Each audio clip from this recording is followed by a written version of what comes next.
शिक्षण नाही. जगामध्ये गरिबी तिथेच आहे जिथे शिक्षण नाही. म्हणून अर्धी भाकर खा, पण आपल्या लेकरांना चांगलं शिकवा. सूर्याप्रमाणे तेजस्वी दिसणारे व्यासपीठ, चंद्राप्रमाणे शीतल छाया देणारे गुरुजन आणि चांदण्याप्रमाणे चमकणाऱ्या माझ्या विद्यार्थी मित्रांनो, भारतरत्न डॉक्टर बाबासाहेब आंबेडकर यांच्या प्रतिमेस वंदन करून मी माझ्या भाषणाला सुरुवात करतो. 14 एप्रिल डॉक्टर बाबासाहेब आंबेडकर यांची जयंती. सर्वांना भीमजयंतीच्या हार्दिक शुभेच्छा.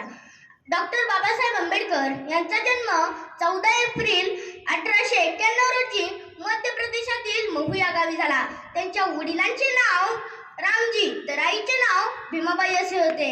आंबेडकरांना वाचनाचा छंद लागला. तो त्यांच्या वडिलांमुळे वाचनाचा छंद भारतीय संविधानात निर्मितीचा असं मत ठरला. त्यातील मात्र शंका नाही. मुळातच अभ्यासाची आवड असल्याने आंबेडकरांनी अनेक पदव्या संपादन केल्या.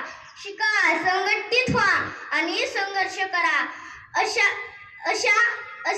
क्रांतिकारी संदेश त्यांनी सर्वसामान्यांना दिला.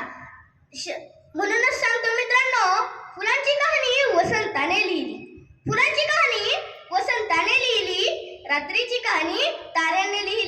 रात्रीची कहाणी ताऱ्यांनी लिहिली. आम्ही नाही कोणाचे गुलाम, कारण आमच्या आयुष्याची कहाणी भारतरत्न डॉक्टर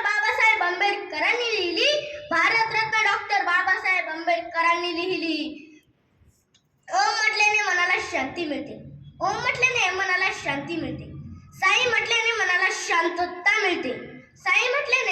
शांतता मिळते. आणि जय भीम म्हटल्याने माणसाला माणूस अशी ओळख मिळते. अशी माझ्या बाबासाहेबांची वाणी आहे. सगळ्यांना आदराचा, मानाचा आणि